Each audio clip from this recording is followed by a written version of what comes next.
بیٹھ جائیں. چھوٹی سی بات بیٹے آپ سب کے لیے، اور یہ بات ہم چاہتے ہیں کہ یہ آپ بھی آگے آگے بھی پہنچائیں.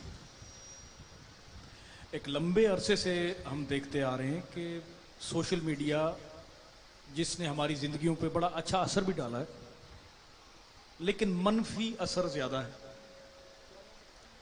تو مختصر سی بات یہ ہے کہ اگر آپ ہمارے وابستگان یعنی خلفاء کے مریدین بھی اگر کسی ایسی ایکٹیویٹی میں شامل ہیں جو جس سے شر پھیل رہا ہے، جس سے کسی کی دل آزاری ہو رہی ہے، کسی کا نقصان ہو رہا ہے، گالی گلوچ، بحث یا ایسی کوئی بھی چیز،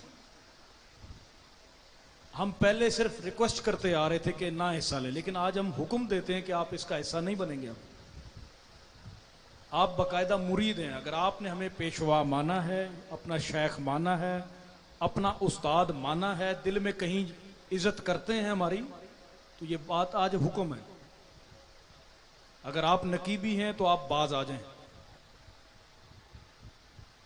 آج کے بعد اگر ہم نے دیکھا کسی کو اور پہچان لیا، ہم لا تک تعلق ہی اس سے کر لیں گے. بھائی ایک حد ہے برداشت کی. آپ کو اسی کام سے لا الہ الا اللہ آپ کو سکھایا جاتا ہے کہ نہیں کرو یہ کام. آپ سمجھتے ہیں کہ آپ بہت اچھے صحافی ہیں اور بڑا علم ہے آپ کے پاس. انہی چیزوں سے تو منع کیا ہے بابا جی نے.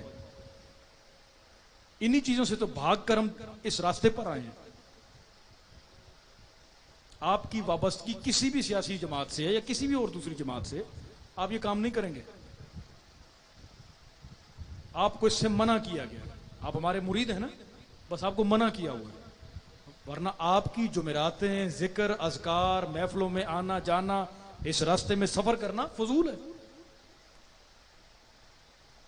سکھائی مرشد نے لا ہے. ایک طوفان بدتمیزی ہے جو میں نے اپنی آنکھوں سے دیکھا ہے.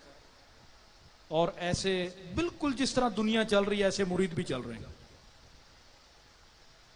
بھائی باز آ جائیں. سن لی بات آپ سب نے؟ ہاتھ کھڑا کریں سب. سن لیے؟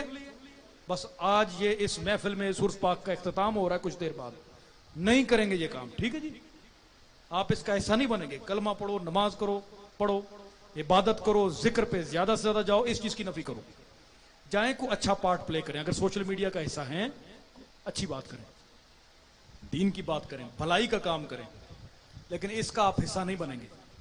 جہاں نفرت ہے، جہاں پر شر ہے، آپ نے لا کرنی ہے.